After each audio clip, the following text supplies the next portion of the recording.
తొర్రూరు పట్టణ కేంద్రంలో 100 పడకల ఆసుపత్రిని వచ్చే నెల పనులు ప్రారంభిస్తామని రైతు సదస్సులో వెల్లడించారు. పాలకుర్తి ఎమ్మెల్యే యశస్విని రెడ్డి లిఫ్ట్ సంస్థ ఆధ్వర్యంలో పాలకుర్తి నియోజకవర్గంలో నిర్వహించిన భూభారతి చట్టం ఇతర భూ చట్టాలపై అవగాహన సదస్సులో పలువురు ప్రముఖులు పాల్గొన్నారు. పాలకుర్తి ఎమ్మెల్యే యశస్విని రెడ్డి, రైతు కమిషన్ చైర్మన్ కోదండరెడ్డి, భూభారతి చట్ట రూపకర్త భూమి సునీల్ పాలకుర్తి, కాంగ్రెస్ పార్టీ ఇన్ఛార్జ్ ఝాన్సీ రాజేందర్ రెడ్డిని ప్రసంగించారు. ఇక తొర్రూరు మండలం అమ్మాపురం గ్రామానికి చెందిన రైతు విశ్వేశ్వరరావు తగనుకు జరిగిన అన్యాయాన్ని అధికారులకు విన్నవించారు. కార్యక్రమంలో ప్రొఫెసర్ కోదండరాం, జనగామ జిల్లా అదనపు కలెక్టర్ రోహిత్ కుమార్ సింగ్, ఆర్జీఓలు, ఎంఆర్ఓలు, సంబంధిత అధికారులు, ప్రజాప్రతినిధులు, పార్టీ శ్రేణులు పాల్గొన్నారు. కష్టజీవి అంటే రైతు అనేవాడే గుర్తొస్తాడు. మరి ఇక్కడ ఉన్న ప్రతి కష్టజీవి రైతులందరికీ పేరు పేరున ఉదయపూర్వక నమస్కారాలు. మరి అదేవిధంగా పాలకుర్తి నియోజకవర్గం నుంచి కదిలి వచ్చిన ప్రతి ఒక్కరికి పేరు పేరున ఉదయపూర్వక నమస్కారాలు. మరి మీడియా మిత్రులందరికీ ఈరోజు మన భూభారతి అనే అవగాహన సెమినార్కి వచ్చిన ప్రతి ఒక్క ఈ సభకి వచ్చిన మనకి ఫస్ట్ టైము భూభారతి అనేది మన నియోజకవర్గంలో ఫస్ట్ టైం రావటం మన అందరి అదృష్టం. మీ అందరికీ తెలుసు, మన పాలకుర్తి అంటే ఎప్పుడు ఫస్ట్ టైమే. దయాకరావు గారికి వెళ్ళడం కూడా ఫస్ట్ టైమే కదా మనకి. అట్లానే భూభారతి కూడా ఫస్ట్ టైమే. అంటే మనకి పాలకుర్తికి అంత చరిత్ర ఉందని ఇందాకలా వాళ్ళు చెప్పారు. సో అట్లానే ఇది కూడా ఒక చరిత్రే. భూభారతి అనేది వచ్చిన తర్వాత మన ఎమ్మెల్యే గారు వాళ్ళని పిలవటం, మనకి ఇక్కడ అవగాహన అనేది భూభారతి మీద చేయటం. ఇందాకలు అదే అంటున్నాము, మన భూ సమస్యలు ఎవరికి ఉన్నాయనే కాడికంటే ఎవరికి లేవనే కాడికంటే కూడా ఎవరికి లేవు, ఎవరికి ఉన్నాయని అడుగుతున్నారు. సో అదే చెప్తా ఉన్నాం, ఉన్నాయంటే కూడా లేని వాళ్ళు ఎవరు ఉన్నారో చెప్పాలి. ఎందుకంటే మా పాలకుర్తి నియోజకవర్గంలో అన్ని భూ సమస్యలు ఉన్నాయి. ప్రతి ఒక్కరికి కూడా ఎమ్మెల్యే గారి ఆఫీస్కి వచ్చినప్పుడల్లా చాలా మంది భూమి వాళ్ళ పట్టా మీద ఉంది అని పేరు ధరణిలో వాళ్ళ పేరు లేదని వస్తూ ఉన్నారు. సో ఇది మనకి సమస్యలో తప్పకుండా మీ అందరూ మీ సమస్యలు ఏమున్నా కానీ చేస్తామని కోరుకుంటున్నాం. Thank you. కాంగ్రెస్ ప్రభుత్వం ఇచ్చినటువంటి తెల్ల పాస్బుక్లో ఆ నెంబర్ నాకు ఉన్నది, కానీ ఇవాళ నా తెలంగాణ బుక్లో నా పేరు రాలేదు. ఇవాళ 15 గుంటల భూమి నాకు రావాలంటే అది వ్యవసాయ భూమి కాదు కదా, ఇది మన గ్రామంలో ఉంది కదా, ఎట్లా రాయాలి, ఇది వ్యవసాయ భూమి అనేది ఒక సమస్య చెప్తున్నాను సార్. దానికి పరిష్కారం, అలాగే నాకు ఒక భూమి రిజిస్ట్రేషన్ అయి ఉన్నది, కానీ నేను రిజిస్ట్రేషన్ అప్లై చేసుకోవడం నేను లేట్ చేశాను. కానీ వాళ్ళు పోయేసరికి ఆ నెంబర్లో భూమి లేదు, ఖాళీ లేదు. నేను మాత్రం భూమిలోనే ఉన్నా, భూమి దున్నుకుంటున్నా, వ్యవసాయం చేస్తున్నాం, కానీ రికార్డులో భూమి లేదు, అక్కడ ఖాళీ, సర్వే నెంబర్లో ఖాళీ లేదు. అటువంటి కూడా చాలా సమస్యలు. వాటికి దయచేసి పరిష్కారం చూపుతాను కోరుకుంటూ గౌరవ ఎమ్మెల్యే గారికి, ఝాన్సీ గారికి, మిగతా సభ్యులందరూ కూడా పేరు కింద నమస్కారం రూపొందించిన వారు, చైర్మన్ గారు, మెంబర్స్ ప్రతి ఒక్కరు కూడా మాట్లాడారు. ఇందులో చాలా నేర్చుకున్నాం. ఇంకా ఎంత నేర్చుకున్నా సముద్రంలో ఒక చుక్క అంతే, ఇంకా కూడా తెలుసుకోవాల్సింది చాలా ఉంది. ఇందాక సునీల్ గారు చెప్పినట్టు కామెడీ వీడియోలో, తనుకునే వీడియోలో కాకుండా ఫోన్ తీసి కొంచెం మరి ఏం మాట్లాడారో చట్టం మీద ఆ వీడియోలు చూస్తే అది చాలా ఉపయోగపడుతుంది. ఎందుకంటే పొద్దున్న లేస్తే మనకు వచ్చే సమస్యలలో 100 సమస్యలు ఉంటాయి, 50% సమస్యలు భూమి గురించే ఉంటాయి. నేను రాజకీయాలకి కొత్త కాబట్టి ముందెట్లుందో అన్నది పక్కన పెడితే, ప్రతిసారి ఒక భూమి సమస్య పైన ఒకరు వచ్చినప్పుడు వాళ్ళు ఎంతో భావోద్వేగానికి గురై ఉంటారు.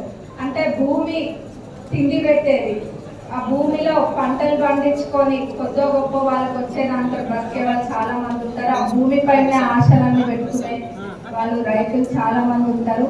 అట్లాంటి భూమి వాళ్ళ సొంత భూమి వాళ్ళది కాదు అన్నప్పుడు వాళ్ళకి ఎంత బాధ కలుగుతుందో అది అందరం కూడా ప్రతిరోజు చూస్తూనే ఉన్నాం. కొంతమంది బాధపడితే ఇంకొంతమంది ఏమో అన్నదమ్ముల మధ్యలో పంచాయతీలు సగం ఈ భూమి పంచాయతీలే, మంచి కలిసి ఉండాల్సిన వాళ్ళు కూడా ఈ భూములతో పంచాయతీలు పెట్టుకుంటారు. కొంతమంది వస్తే అయితే బాగా అనిపిస్తే ఊళ్ళల్లో కూడా ఒకరినొకరు తన్నుకోవడానికి ఏమాత్రం కూడా ఎందుకు పోతలేరు. ఇట్లా కూడా తన్నుకుంటారు ఆ భూముల కోసం అన్నది. చాలా నియోజకవర్గాలలో కూడా అదే పరిస్థితి, చాలా కాదు ప్రతి నియోజకవర్గంలో కూడా అదే పరిస్థితి. మరి ఏదైనా చట్టం తెస్తే ఆ చట్టంతో సమస్య తీరాలి కానీ ఏరికోరి తలనొప్పిని తెచ్చుకొని ఏరికోరి సమస్యల్ని సృష్టించే చట్టం అంటూ ఏదైనా ఉందంటే నాకు తెలిసి అది ధరణి చట్టమే. మరి అది ఎవరికైనా అర్థమవుతుంది. అంత చిన్న ఇది కూడా అర్థం లేకుండా పెట్టిందంటే మరి ఇందాక పెద్దలు మాట్లాడిన విధంగా ఎవరి సొంత లాభాలకు వాళ్ళు భూములని మింగే అనకొండలాగా మరి వాళ్ళ పేర్ల మీదకి జయించుకోవడానికి చేసిండ్రో ఏందో వాళ్ళకే తెలియాలి. కానీ దీని ద్వారా నష్టపోయిన చెప్పిండ్రు. భూమి సమస్యలు లేని వాళ్ళు ఎవరు అని అంటే మటుకు ఒక్కళ్ళు కూడా చెయ్యత్తలే. ఎవరో ఒక్కరు ఈడ ఒక్కరు ఆడ ఎత్తిండ్రేమో మళ్ళీ నేను నాకు సరిగ్గా కనిపించలే, ఈడ కూర్చున్నా కదా వెనకాల కనిపించలే. ఆ రీతిగా ఉన్నాయి భూమి సమస్యలు. గత ప్రభుత్వం చాలా గొప్పగా చెప్పుకుంటది ధరణి గురించి. ఆ అబద్ధాలు అన్ని కూడా బల్ల బుద్ధి మరి నిజం అన్న రీతిగా చెప్తా ఉంటారు. ఇప్పుడు మేము కూడా అడుగుతున్నాము, మీరు ఏ గ్రామం కన్నా పోయి నిల్చోండి. ప్రతి గ్రామంలో బీఆర్ఎస్ నాయకులు పోయి నిల్చొని ధరణి వల్ల ఇబ్బంది లేని వ్యక్తులు ఉన్నారా, ఇబ్బంది ఉన్న వాళ్ళు ఉన్నారా అని అడగండి. మీ దగ్గరికి సమస్యలు పట్టుకొని వచ్చేటోళ్ళే కానీ మాకు అసలు ఈ ఊర్లో ఈ తండలో ధరణితోటి సమస్యలు లేదు అన్న వాళ్ళు ఎవరైనా ఉంటే అప్పుడు చూద్దాం. మీరు ఉత్తగా చెప్పడం కాదు, నోర్లు మాకు కూడా ఉన్నాయి. కానీ కాంగ్రెస్ ప్రభుత్వం ఆలోచనలు ఉన్న ప్రభుత్వము. కాంగ్రెస్ అంటేనే కాంగ్రెస్ పార్టీ ఆలోచనలే వేరే తీరు ఉంటాయి. మీ లెక్క బంధించి గుప్పెట్లో పెట్టాలన్న ఆలోచన కాదు కాంగ్రెస్ ప్రభుత్వంది. స్వేచ్ఛగా వదిలే ప్రభుత్వం కాంగ్రెస్ ప్రభుత్వము. మీరు ఏం చేసిండ్రో ప్రజలందరి కూడా గమనించుకుండ్రు. బోల్తా కొట్టించే మాటలు ఎన్నిసార్లు చెప్పినా వింటారా అని మీరు అనుకున్నారు. గట్టిగా ఒకసారి చూసిండ్రు, రెండోసారి చూసిండ్రు, బండకేసి బాధిండ్రు. అది ఎమ్మెల్యేలకు కూడా ఆ బెనిఫిషియరీస్ ఎవరు అన్న లిస్టు రాలేదు. వాస్తవానికి ఇక్కడ ఉన్న అధికారులు అందరూ ఇక్కడనే ఉన్నారు కదా అండి. ఎమ్మెల్యేలకి లిస్ట్ వచ్చిందా? బెనిఫిషరీస్ లిస్ట్ ఎక్కడ కూడా రాలేదు.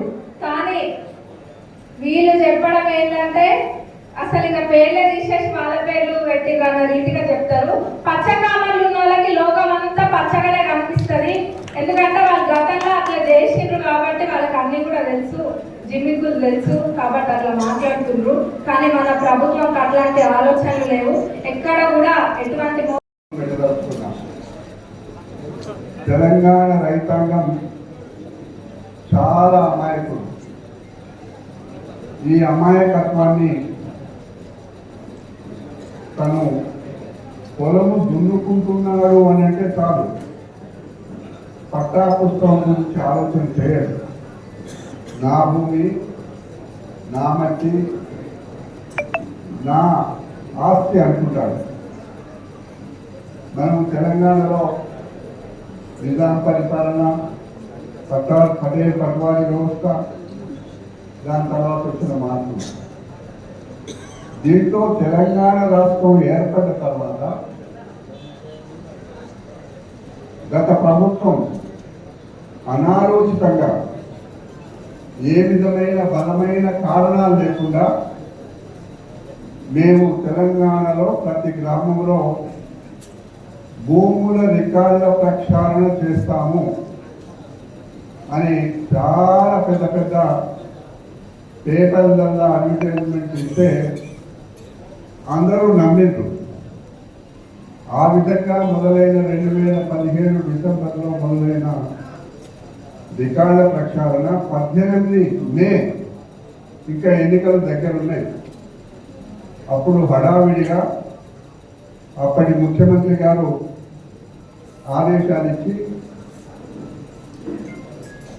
కంప్లీట్ చేయమని చెప్పి, ఆయనలో లోపల ఉన్న ఉద్దేశం ఏంటంటే ఎన్నికలే, రైతు కాదు, రైతు భూమి హక్కు విషయంలో ఆయనకి ఎప్పుడూ లేదు.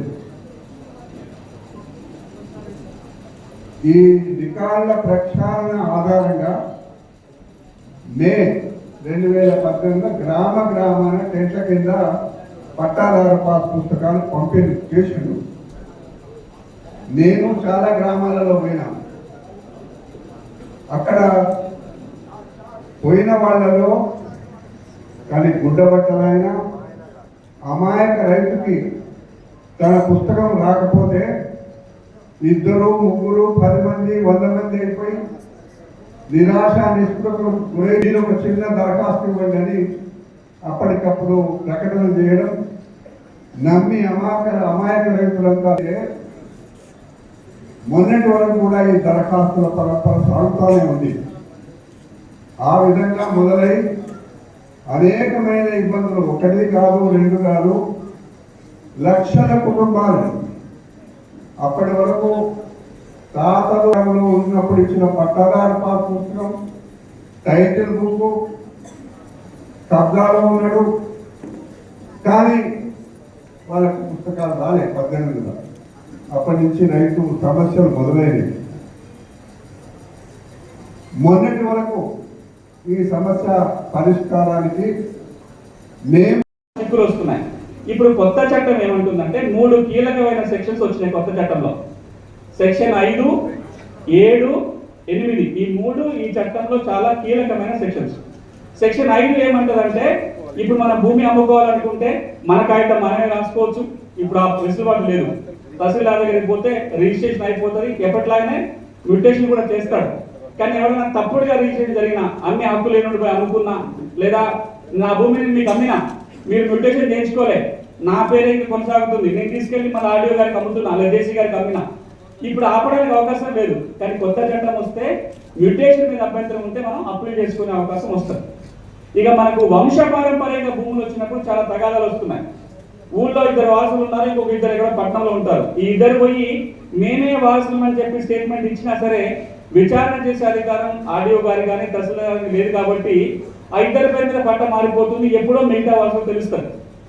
కొత్త చట్టం ఏమంటుందంటే మన కనుక వంశపారంపర్యంగా భూములు ఇంకా వస్తే మనం దరఖాస్తు పెట్టుకుంటే మిగతా వారసులకి నోటీసులు ఇవ్వాలి, ఎంక్వైరీ చేయాలి, ఆర్డర్ పాస్ చేసిన తర్వాతనే మ్యూటేషన్ చేయడానికి వీలు పడుతుంది. తప్ప నేను దరఖాస్తు పెట్టుకోగానే ఏ విచారణ లేకుండా ఇక మ్యూటేషన్ జరగదు వారసత్వంలో భూమి వస్తే. మరి కాలయాపన జరిగితే నెలల కొద్ది పెండింగ్ లో పెట్టుకుంటే, అందుకే చట్టం ఏమంటుందంటే ప్రభుత్వం నిర్దేశించిన టైంలోగా మ్యూటేషన్ అయిపోవాలి. ఆ టైంలో కనుక తహసీల్దార్ మ్యూటేషన్ చేయకపోతే కంప్యూటర్లోనే ఆటోమేటిక్గా మ్యూటేషన్ జరుగుతుంది. అభ్యంతరం ఉంటే అప్పీల్ చేసుకోవచ్చు. ఇది రెండవది.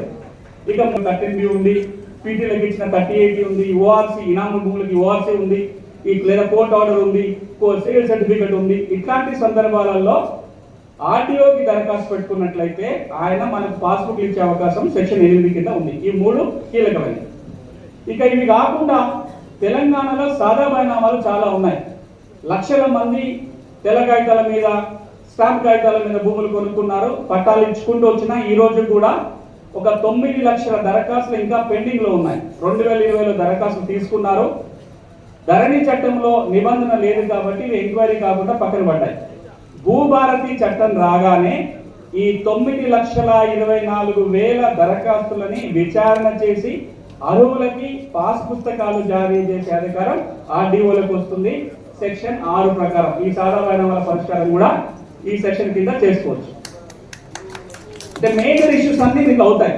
ఇది కాకుండా 2-3 కొత్త అంశాలు చట్టంలో వచ్చినాయి. ఒకటి, రికార్డుల్లో సమస్యలు ఉంటే కోర్టు మెట్టు ఎక్కాల్సిన పని లేదు. రికార్డులో ఏ తప్పులున్నా సవరించే అధికారాలు ఆర్డీఓకి, అడిషనల్ కలెక్టర్ రెవెన్యూకి, లేదా కొత్తగా ఏర్పాటు చేయబోయే ట్రిబ్యునల్కి రాబోతున్నాయి. కోర్టుకు వెళ్లకుండా వీలైనంతగా డివిజన్ లెవెల్లో అంటే జిల్లా స్థాయిలోనే రికార్డు సమస్యలన్నీ పరిష్కారం చేసుకోవచ్చు భూభారతి చట్టం ద్వారా.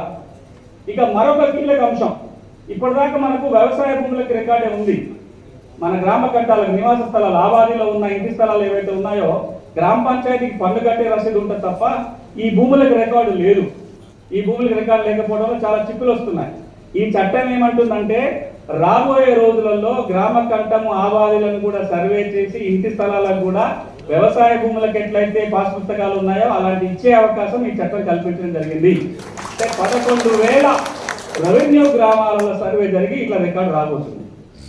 ఇంతకంటే ఇంకొక కీలకమైన అంశం ఈ చట్టంలో ఏంటంటే ఇప్పుడు మనందరికీ ఆధార్ కార్డు ఉంది. అందరికి దాదాపుగా అందరం ఆధార్ కార్డు తీసుకున్నాం. ఈ ఆధార్ నెంబర్ కంప్యూటర్లో కొడితే మనకు సంబంధించిన చాలా అంశాలు ఒక చోట చూడొచ్చు. ప్రభుత్వ అధికారులు కనుక ఆధార్ నెంబర్ కొడితే మనకు బ్యాంకులో లోన్ ఉందా, మన ఎడ్యుకేషన్ క్వాలిఫికేషన్ ఏంటి, ఇన్కమ్ ట్యాక్స్ కడుతున్నామా, మొత్తం జాతకం బయటపడుతుంది. మరి ఇప్పుడు ఒక సర్వే నెంబర్ 4 నేను పోయి 2 పాలకుర్తిలో సర్వే నెంబర్ 4లో నేను 2 ఎకరాలు కొనాలనుకుంటున్నా.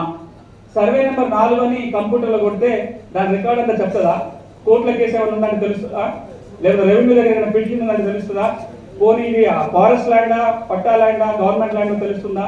చాలా గందరగోళం ఉంటుంది. అందుకే ప్రభుత్వం ఒక నిర్ణయం ఏం తీసుకుందంటే ప్రతి భూ కమతానికి ఒక ప్రత్యేకమైన నంబర్ ఇవ్వాలి, ఒక ఆధార్ నెంబర్ ఇవ్వాలి.